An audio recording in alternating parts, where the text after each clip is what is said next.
Good morning विद्यार्थी मित्रों। હવે આપણું ચેપ્ટર 6 મિત્રો આનુવંશિકતાનો આણ્વીય આધાર બરાબર। હવે આ ચેપ્ટરની અંદર મિત્રો આપણે ઘણા બધા ટોપિક્સનો અભ્યાસ કરી ગયા રાઈટ બરાબર, અને બધા ટોપિક લગભગ તમને ક્લિયર થઈ જ ગયા હશે બરાબર। અને ક્યાંક કોઈ ટોપિકમાં મિત્રો તકલીફ પડે તો 100% એનું પુનરાવર્તન કરતા રહેજો બરાબર। એટલે એને રિવાઇઝ ફરીથી વિડિયો જોઈ લેજો મિત્રો, 100% ક્લિયર થઈ જશે બરાબર।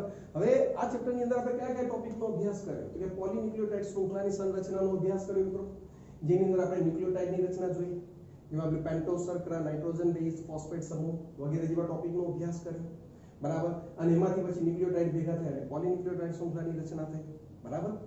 પછી મિત્રો ન્યુક્લિક એસિડના શોધની વાત કરી મિત્રો, ન્યુક્લિયન શબ્દ આવ્યો બરાબર ફ્રેડરિક મિશર દ્વારા બરાબર। તો એમ અલગ અલગ પછી વૈજ્ઞાનિકો વોટસન અને ક્રિક આવ્યા રાઈટ। તો એ રીતે ડીએનએ ના અણુની રચનાની શોધ થતી ગઈ। એના પછી મિત્રો ઇરવિન ચારગાફ વિશે આપણે થોડું ડીપમાં ચર્ચા કરી હતી એક્સ્ટ્રા પોઈન્ટ સાથે બરાબર। ડીએનએ ની બેવડી કુંતલમય જે રચના છે બરાબર કે ભાઈ નાઇટ્રોજન બેઝિસ એડેનિન સામે થાઇમિન, ગ્વાનિન સામે સાઇટોસિન, બે બેઝ પેર વચ્ચેનું અંતર કેટલું, કુંતલની લંબાઈ કેટલી, બે પોલીન્યુક્લિયોટાઇડ શૃંખલા વચ્ચેનો વ્યાસ કેટલો, તો બધા ટોપિકની ચર્ચા આપણે એની અંદર કરી ગયા। એના પછી મિત્રો સેન્ટ્રલ ડોગમા રેડી, પ્રસ્થાપિત પ્રણાલી અને એની સાથે સાથે રિવર્સ પ્રક્રિયા પણ, રિવર્સ સેન્ટ્રલ ડોગમા બરાબર। તો એ બધા ટોપિકનો આપણે આમાં અભ્યાસ કર્યો। પછી ડીએનએ કુંતલનું પેકેજિંગ મિત્રો કે ભાઈ 2.2 મીટર લંબાઈ થાય છે, કેવી રીતે થાય છે બરાબર। હિસ્ટોન પ્રોટીન, બિન હિસ્ટોન પ્રોટીન બરાબર કે નહીં, હિટ્રોક્રોમેટિન, યુક્રોમેટિન બરાબર। તો એ બધા ટોપિક મિત્રો આપણે ડીએનએ કુંતલ પેકેજિંગમાં અભ્યાસ કરી ગયા। આગળ જનીન દ્રવ્ય માટેની શોધ, તો એની અંદર મિત્રો ગ્રિફિથનો રૂપાંતરણીય સિદ્ધાંતનો અભ્યાસ કર્યો, અને સાથે સાથે રૂપાંતરણીય સિદ્ધાંતનું જૈવ રાસાયણિક લાક્ષણિકરણ એવરી, મેકલિયોઇડ અને મેકાર્ટી દ્વારા થયું કે જેમાં જનીન દ્રવ્ય તરીકે ડીએનએ ની પ્રસ્થાપિત થઈ। સાથે સાથે ડીએનએ ની પ્રોપર કે ભાઈ જનીન દ્રવ્ય છે એની સાચી જે સાબિતી કહી શકાય, જે સૌથી પરફેક્ટ માનવામાં આવે છે કે હર્શી અને ચેઝના પ્રયોગ દ્વારા અભ્યાસ કર્યો, ખ્યાલ આવે છે કે નહીં। તો આટલા ટોપિક મિત્રો આ ચેપ્ટરની અંદર આપણે અભ્યાસ કરી ગયા છે બરાબર છે। હવે આ ચેપ્ટરના આટલા ટોપિક સાથે રિલેટેડ અમુક એમસીક્યુ ની આપણે આજે ચર્ચા કરવી છે બરાબર। તો શરૂઆત કરીએ।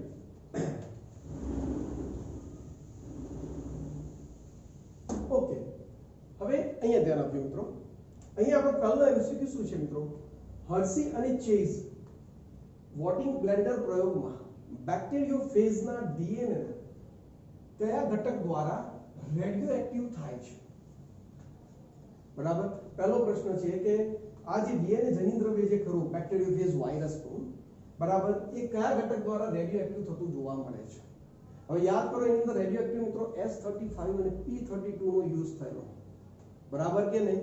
તો આપણે યાદ કરી મિત્રો કે P32 બરાબર કે ભાઈ બેક્ટેરિયોફેજ વાયરસ જે ખરો મિત્રો આ રીતે આપણે એનું શીર્ષ અને નીચે પૂંછડીનો ભાગ આપણે આ રીતે દર્શાવતા મિત્રો, યાદ છે દરેકને બરાબર। અને સેન્ટરના ભાગમાં એનું જનીન દ્રવ્ય હતું બરાબર। તો એ ટોપિકની અંદર આપણે જોયેલું કે એનું ફરતે આવેલું જે કેપ્સિડ છે, પ્રોટીન છે, એ S35 રેડિયોએક્ટિવ દ્વારા રેડિયોએક્ટિવ થાય છે, જ્યારે ડીએનએ જે ખરું એ કયો મિત્રો ઘટક P32, કારણ કે ડીએનએ ની અંદર ફોસ્ફરસ છે બરાબર। તો આ ફોસ્ફરસ યુક્ત રેડિયોએક્ટિવ તત્વ P32 છે બરાબર।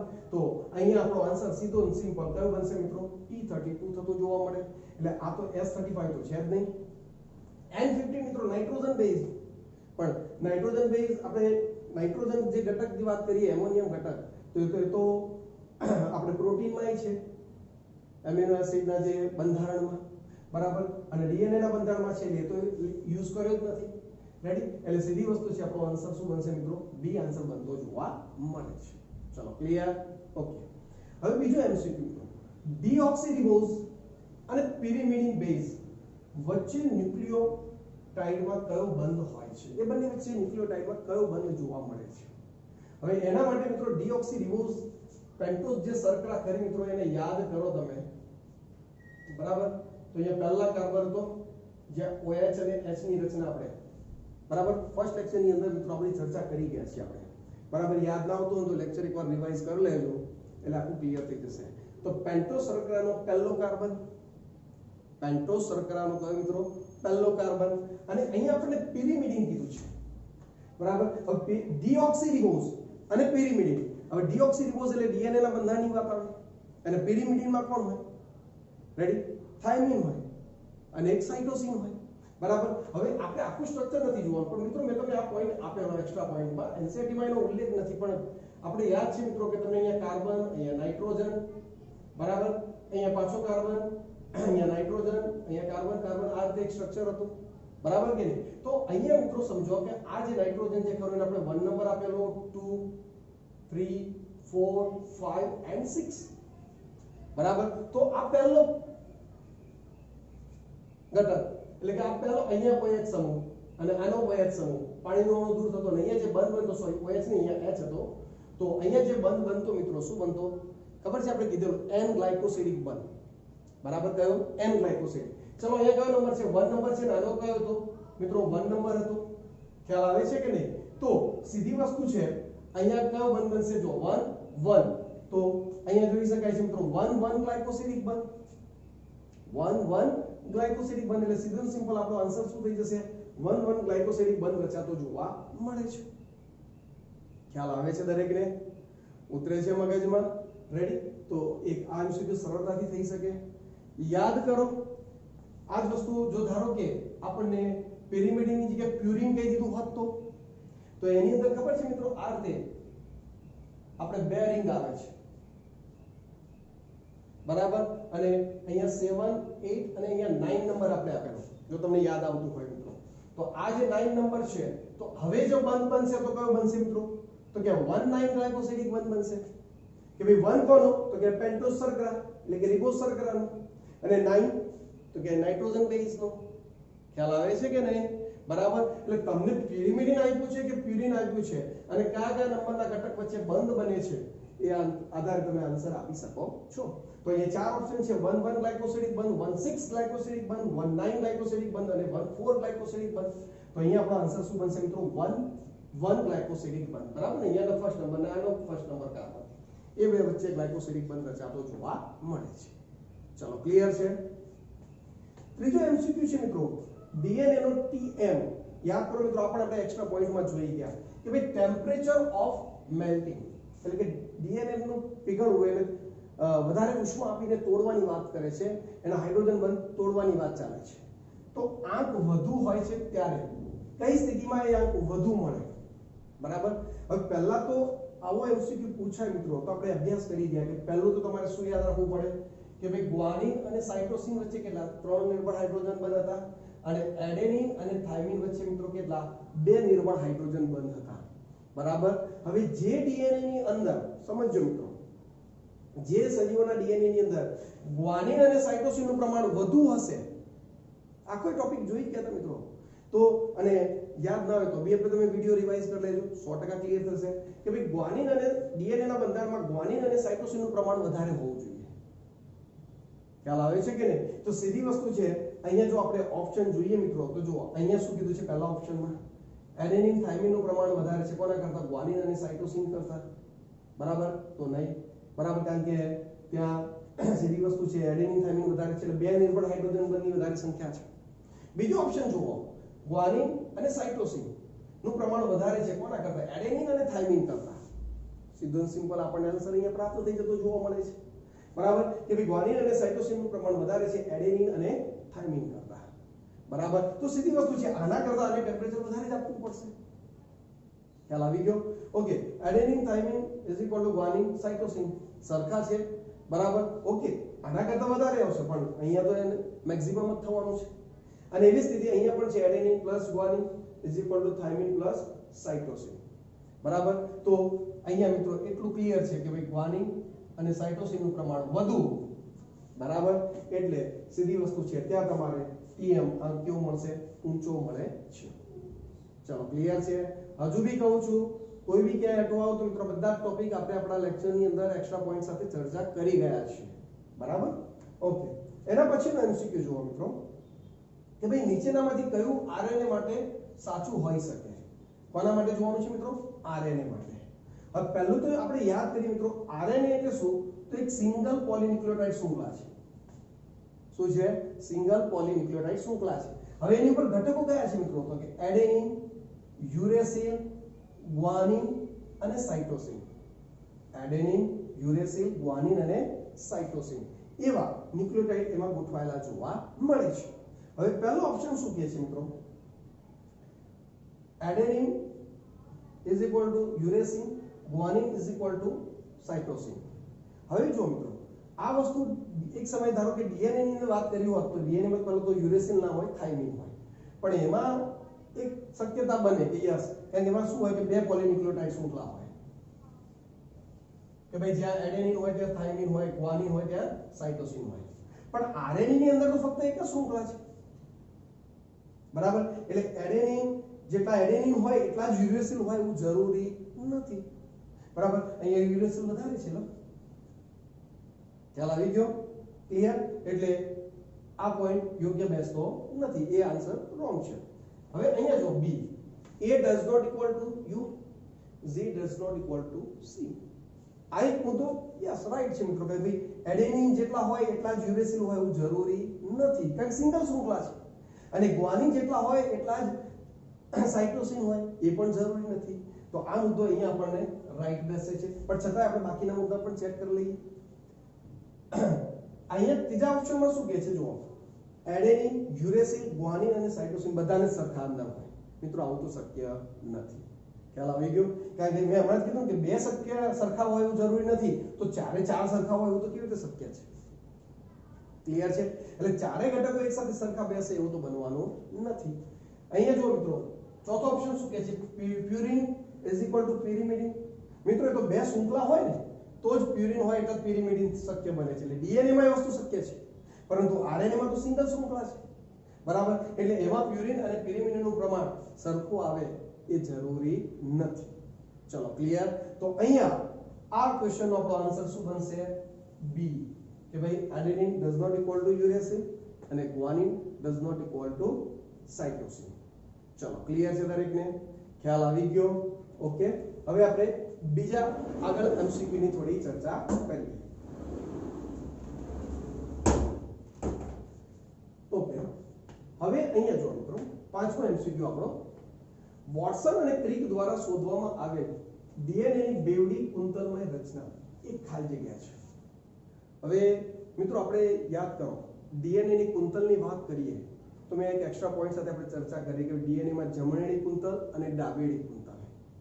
જમણેડીમાં A, B, C, D અને ડાબેડીમાં Z કુંતલની વાત કરી હતી, બરાબર?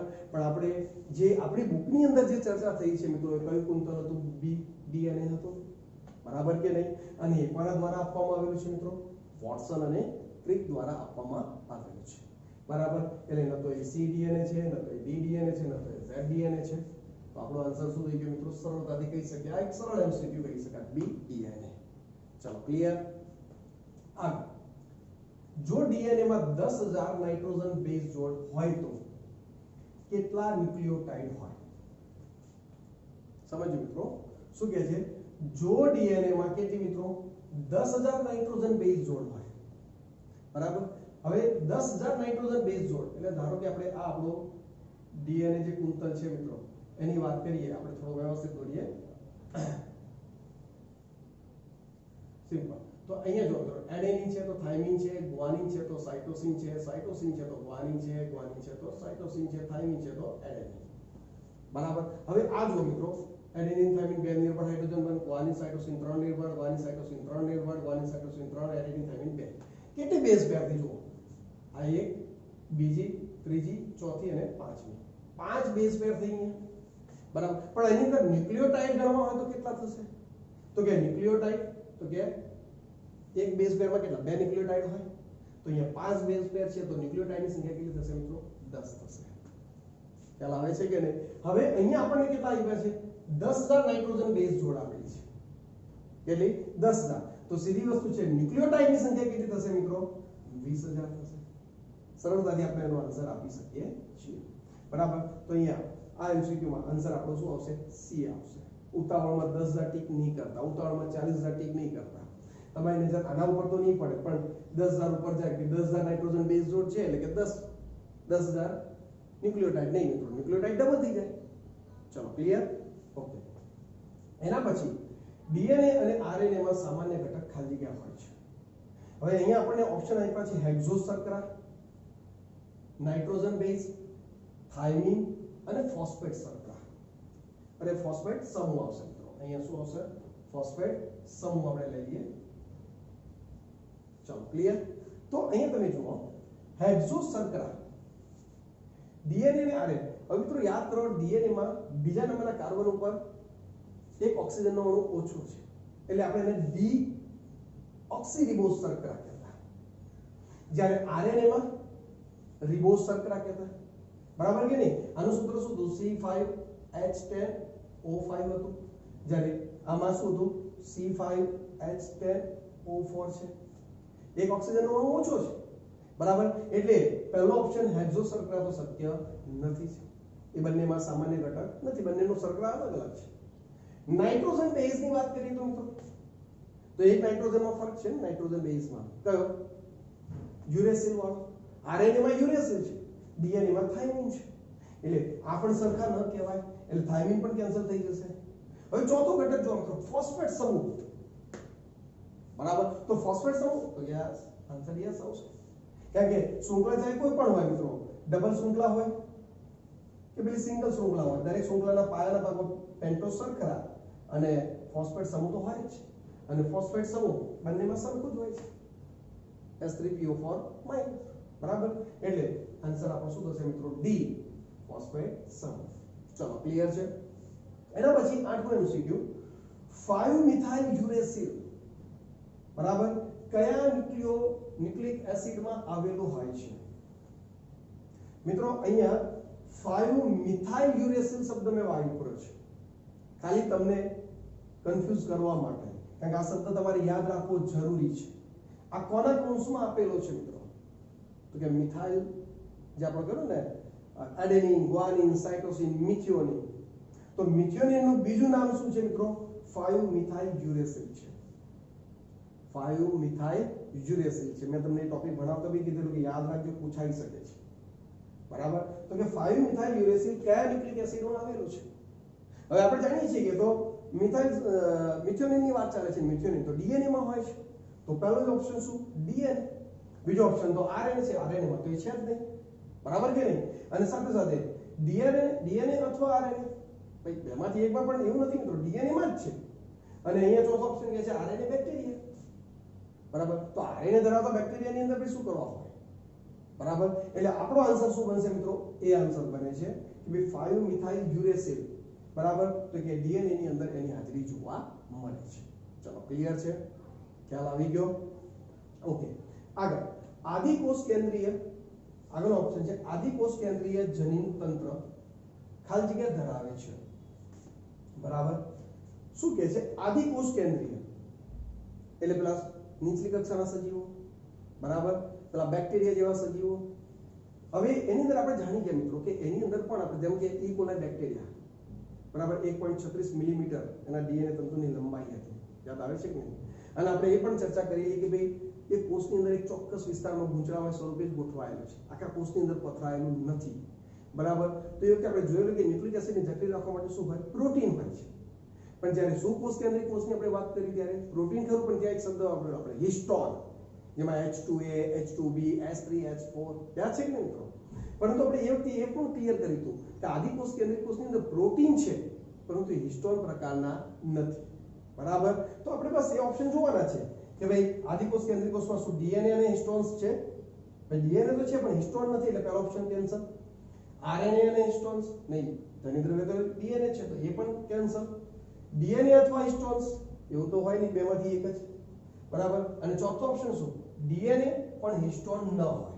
બરાબર ને? એટલે ડીએનએ હાજર છે પરંતુ હિસ્ટોન પ્રોટીન વગરના, એટલે પ્રોટીન છે પરંતુ એમાં હિસ્ટોન પ્રોટીનની હાજરી હોતી નથી. ચલો ક્લિયર છે દરેકને? ખ્યાલ આવી ગયો? તો વિદ્યાર્થી મિત્રો આજે આ લેક્ચરની અંદર કુલ આપણે 9 જેવા એમસીક્યુ ની ચર્ચા કરી. આપણે નેક્સ્ટ લેક્ચરની અંદર પણ આગળ એમસીક્યુ ની ચર્ચા કરીશું જેથી તમે તમારી પાસે જે બુક હોય એના એમસીક્યુ જોઈ શકો અને તમે સ્વ અધ્યયન તરીકે એને સોલ્વ કરી શકો. બરાબર? આશા રાખું કે દરેક વિદ્યાર્થીઓને આટલા એમસીક્યુ ને અલગ અલગ જે પણ રીતના હતા એમસીક્યુ એ ક્લિયર થઈ ગયા હશે. ઓકે.